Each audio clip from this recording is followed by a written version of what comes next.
Secretary Boss, Recto, magkano yung budget natin for 2026? Roughly 6.7 trillion. Ano po yung projected revenue po natin? Roughly 5 trillion. That's why you said we are expecting a deficit of 1.6 trillion pesos for More or less. next Cash year. deficit. Cash, yes. Cash. Yes. And that will mean 133 billion per month, 4.4 billion per day Yes. na uutangin natin, That is correct. or 185 million pesos per hour. That is correct. Nakakatakot, di ba? Totoo po yun.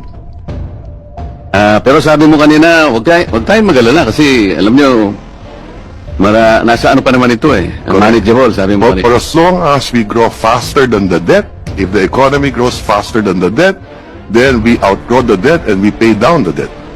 That is the problem. Ang masama, if the debt is growing faster than the economy. Yun nga eh. Yes, sir. At ano na yung outstanding debt natin sa ngayon? Roughly 17 trillion.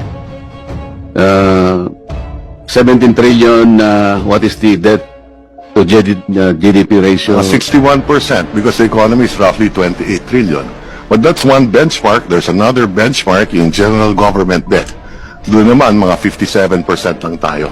At katulad nung nabanggit ko kanina sa presentation ko, meron naman tayong upgrade sa ating mga rating agencies dahil nakikita nila na the economy is still growing faster than the rate of our debt. Kasi Sa mahalaga, we reduce the deficit over time.